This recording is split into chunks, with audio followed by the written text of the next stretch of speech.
Okay, picture this. It's like tooth overers in the morning. You are staring at the ceiling, you're doing that mental math of if I fall asleep right now, I'll get exactly 4 hours and 12 minutes of rest. Oh, I know that math. You are desperate. You pick up your phone, you doom scroll for a bit, and then suddenly the algorithm serves you a video of someone peeling a clove of garlic and tucking it under their pillow, like it's for the tooth fairy. Ah, yes. The late night health hack side of the internet. It's a very strange and definitely a very smelly place to be. It really is. But this specific trend is blowing up. Now, I've seen dozens of videos all set to this calming lo-fi hip-hop music where people swear that sleeping on a raw clove of garlic cures their insomnia, Right. clears up congestion, just generally resets your vibe. And I have to ask, is this actually a biological shortcut to better sleep? Or are we just marinating our bed sheets? It is a valid question, and honestly, it's the perfect entry point for what we're doing today. Because when you strip away all the social media hype and actually look at the source material we've pulled, garlic is, and I don't say this lightly, a biochemical powerhouse. The powerhouse, okay. But it's also a massive paradox. A paradox. How so? Absolutely. We're looking at garlic way beyond the kitchen today. Our stack of sources is, well, it's pretty eclectic. We have a brand new clinical study from January 2025 out of Japan looking at garlic extracts and sleep architecture, actually. Interesting. We have toxicology reports from PetMD and Single Care that are honestly a bit alarming.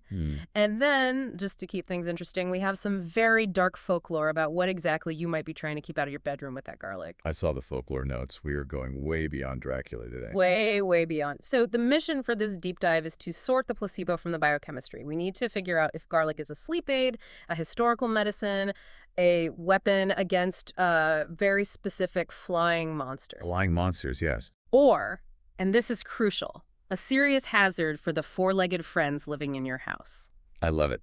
The tone check is set. I am ready to unpack the weirdness, and you're ready to separate the myths from the molecules.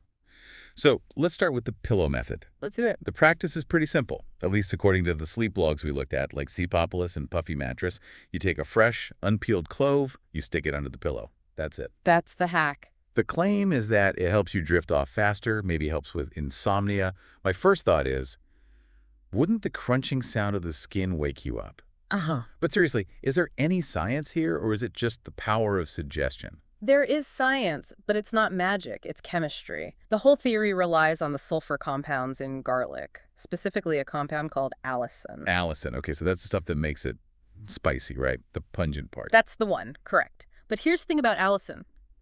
It's incredibly volatile. It's actually a defense mechanism for the plant. A defense mechanism. Yeah, when garlic is crushed or damaged, or even just sitting there fresh, it releases these organosulfur compounds as gas. The theory is that this aroma, acts as a calmative. It sort of sedates the central nervous system slightly. So it's basically aromatherapy, like lavender, Yep. but a lot more pungent. Exactly. It's an olfactory signal. And there's a secondary claim that the strong sulfur smell acts as a mild decongestant. I mean, if you've ever chopped a lot of onions or garlic, you know it can make your nose run. Sure. The logic is, if you can breathe clearer, you sleep better. Sleepopolis also mentions that garlic is full of magnesium and potassium, which are nutrients that support sleep quality. Wait, but if it's under my pillow, I'm not absorbing magnesium by osmosis through the pillowcase, am I? No, you are definitely not absorbing minerals through your cheek. Okay, good. That's where the hack gets a little fuzzy on the science. You'd need to eat it to get those minerals. But speaking of science, this is where that 2025 study comes in. Because while the pillow method relies on fumes, the clinical research suggests the real power is internal. Yes. This was published in Functional Foods in Health and Disease. So break it down for us. Did they actually make people sleep on garlic cloves? They did not. And this is a really important distinction. This was a randomized, double-blind, placebo-controlled study. So, the gold standard for medical research. Right. They didn't use raw garlic cloves. They used a specific extract enriched with a compound called S-allyl-cysteine, or SAC. SEC. So why SEC and not that allicin we just talked about? Stability. Allicin degrades very, very quickly. If you crush a clove of garlic, the allicin is pretty much gone in a short time. SAC is stable. It survives digestion. It gets into the bloodstream. Oh, okay. And the researchers gave this to participants for 12 weeks to see if it changed their sleep patterns. Did it knock them out like a sleeping pill? It wasn't a tranquilizer, no.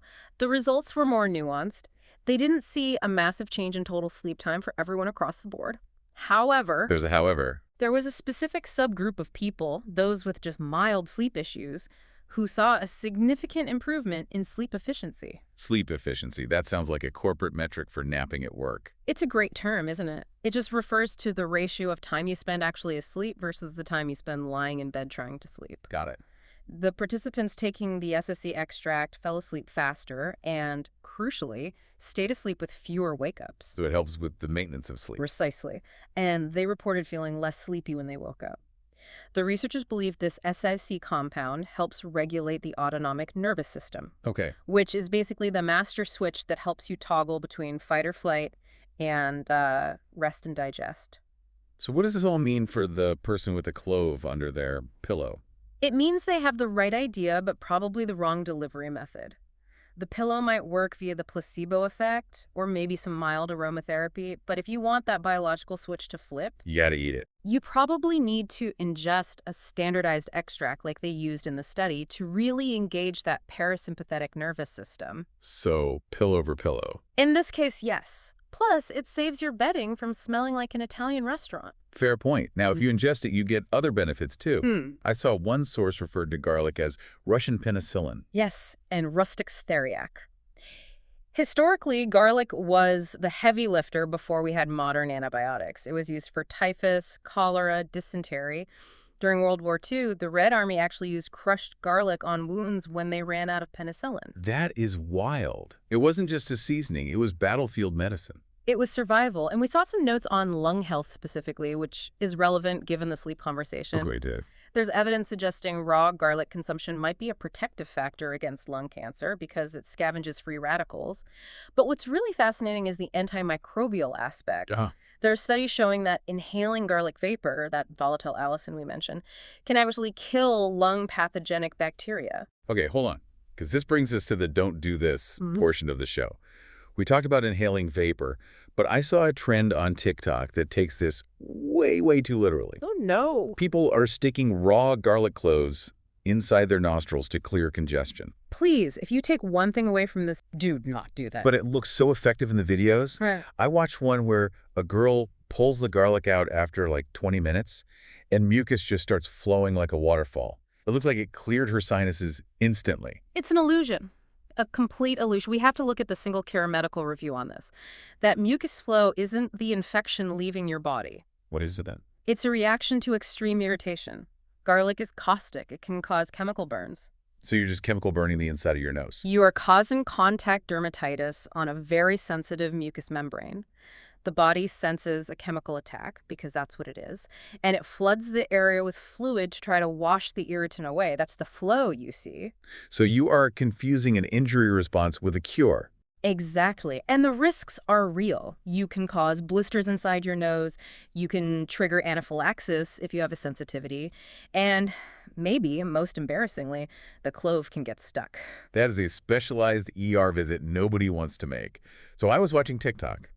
Precisely. The expert consensus is clear. If you want the benefits, eat it. The compounds will enter your bloodstream and eventually get excreted through your lungs. That's what garlic breath actually is. Oh, I didn't know that. It's the gas leaving your body via the alveoli. So you get the respiratory benefit just by eating it. Do not shove a vegetable up your nostril. Noted. Keep the garlic on the plate, or maybe under the pillow if you're superstitious. Which actually leads us perfectly into the next section. Because if we are keeping garlic in the bedroom, historically, it wasn't just for sleep. Right. It was for security. We're asking, what are we trying to keep out? And everyone knows the vampire trope. Bram Stoker, Dracula, garlic repels the bloodsucker. But you found some folklore that makes Count Dracula look like a cuddly teddy bear. The Hollywood vampire is very sanitized. If you look at Philippine folklore, specifically the Manananggal, you see why you'd want some heavy-duty protection. The Manananggal, okay, Yeah. This is the one that self-segments. It does. It's a terrifying creature. By day, she usually appears as a beautiful woman, but at night, she detaches her upper torso from her lower body. She sprouts these giant bat-like wings and flies off. Wait, just the upper torso. Just the upper half, dragging her entrails and internal organs behind her. That's such a visceral image. The top half just flies away with the guts hanging out. Yeah. And what is she looking for? She preys on sleeping pregnant women. She uses this long proboscis-like tongue to extract the fetus or suck the blood of the stepper. That is horrifying. Uh-huh. Okay, so where does the garlic come in? Is it just a smell thing again? It's a tactical weapon. When the mananangel separates, she leaves her lower half behind legs and waist, just standing there, hidden in the bushes somewhere. That lower half is vulnerable. And the folklore says if you sprinkle garlic, salt, or ash on the severed lower torso, it prevents the creature from reattaching. Because it, like, burns the flesh or purifies it. It burns it or creates a barrier. And if she can't reunite before sunrise, she's destroyed by the sunlight. Wow. That gives garlic in the bedroom a whole new urgency. It's not just for snoring. It's anti-aircraft fire for flying torsos. Precisely. And this idea of garlic as a protective amulet for the vulnerable, it appears in Roman and Greek mythology too. We looked at the strix. The strix. That sounds like a bird. It was described as a bird of ill omen, often owl-like, big head, hooked claws. But unlike a normal owl, the strix fed on human flesh and blood. Specifically, it was known for flying into nurseries and disemboweling infants. Man, ancient folklore was really rough on the kids. It was a scary world. Infant mortality was high. It was unexplained. But the Roman playwright Titinius actually mentioned a remedy. He noted that placing garlic on the infant or around the crib acted as an amulet to ward off the strix. So the garlic under the pillow thing might actually be a diluted version of this ancient protection spell. It's very likely. These traditions, they tend to morph over centuries. What starts as warding off a flesh-eating bird witch becomes warding off bad dreams or insomnia. Wow. And here's a fun linguistic connection. The modern biological genus for earless owls is actually strix. And the Italian word for which, striga, comes directly from this creature. I love those connections. It shows how deep this belief goes. Garlic is the universal do not enter sign for the supernatural. It represents safety. But, and this is the big pivot we need to make, that safety is strictly for humans. Because while garlic might save you from a mananangel, it is a straight-up poison for the wolf in your living room. The dog. Yes. We need to really dig into the PetMD data here because this is something a lot of people just don't realize. I think people assume, well, garlic's natural, it's healthy for humans. So it must be fine for pets. Right. Yeah. It's an antioxidant, it's heart healthy. And that is a dangerous assumption. According to PetMD and the vet toxicology sources we reviewed, garlic is significantly toxic to dogs and cats. In fact, out of all the human foods you might drop on the floor, members of the allium family, garlic, onions, chives, are among the most dangerous. What's the actual mechanism? Is it an allergy, like peanuts? It's not an allergy, it's a toxin mechanism. Garlic has compounds called N-propyl disulfides and thiosulfates. Humans, we have an enzyme that breaks these down effectively. Dogs and cats do not. So it just stays in their system. It stays, and it attacks the red blood cells. Specifically, it causes oxidative damage to the hemoglobin within the cell. This creates something called Heinz bodies. Heinz bodies, like the ketchup? No relation, but easy to remember. Under a microscope, you can actually see these little clumps of damaged hemoglobin sticking to the red blood cell. It makes the cell rigid and fragile. Eventually, the cell ruptures. This is called hemolysis. The red blood cells essentially burst. Yes. And when enough of them burst, the dog develops hemolytic anemia. The dog's body literally can't transport enough oxygen to its organs because its courier service, the blood cells, has been destroyed. That is terrifying. How much garlic are we talking about here? If I drop a piece of garlic bread, do I need to rush to the vet? It depends on the size of the dog, but the threshold is surprisingly low. The toxic dose is about 15 to 30 grams per kilogram of body weight. Okay, break that down. To put that in perspective, a clove of garlic is about 5 grams. So for a medium-sized dog, say 25 pounds, eating about 10 cloves would be a major acute medical emergency. Okay, 10 cloves is a lot. A dog isn't likely to sit there and peel 10 raw cloves. True, but here's the catch, and this is the deep dive insight that saves lives. The toxicity is cumulative. Cumulative, so it builds up over time. Yes. If you're feeding your dog table scraps that have garlic powder in them or garlic salt every single day, or leftovers with garlic sauce, that toxin builds up in their system. It doesn't have to be one big dose. Small amounts over time can cause the same oxidative damage. That I did not know. I think a lot of people treat their dogs like, little garbage disposals. Yeah. Oh, he loves pizza crusts, but that crust has garlic powder. Exactly. And garlic powder is more concentrated than fresh garlic, so the risk is higher per teaspoon. So what are the signs? If a listener is worried they've been exposing their pet, What should they look for? The symptoms reflect the lack of oxygen. You'll see pale gums. That's a classic sign of anemia. Okay. If you press on their gums and the pink color doesn't return quickly, that's bad. Lethargy, weakness, rapid breathing. But the big red flag literally is the urine.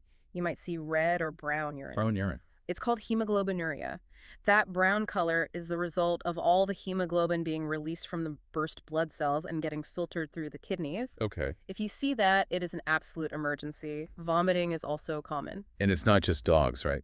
No. In fact, cats are even more sensitive than dogs. Their red blood cells are more fragile. And interestingly, even horses can suffer from this.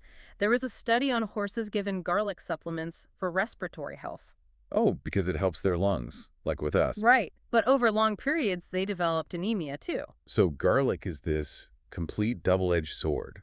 It's a lung protector for us, a poison for them. Exactly. And that really brings us back to the central theme of this whole deep dive. So let's bring this all together. It's been a journey from the bedroom to the vet's office. It has. We've learned that the garlic under the pillow trend isn't total nonsense. There's legitimate chemistry there, but you're probably better off taking a standardized extract like the SAC used in the Japanese study if you really want to fix your sleep. And we learned that while garlic is great for your lungs if you eat it, sticking it up your nose is a terrible idea that will just burn your face and panic your immune system. Correct. And we learned that in the Philippines, garlic is the only thing standing between you and a flying, intestine-dragging vampire torso. Which is good to know for travel. But most importantly, we learned that we need to be incredibly careful with garlic around our pets. No garlic bread for Fido.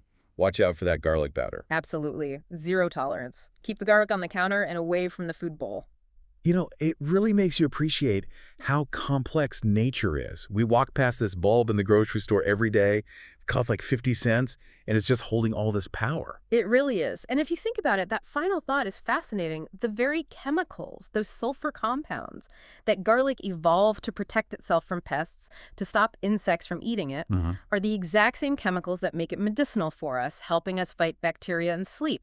And simultaneously, they're what make it a deadly poison to our pets. It's like it's a medicine and a weapon all wrapped in a papery skin. Exactly. It's a reminder that natural doesn't always mean safe for everyone. It just means it's bioactive. What heals the human harms the hound. That is something to chew on. Just Yeah. maybe cook it first. Thanks for taking this deep dive with us. My pleasure.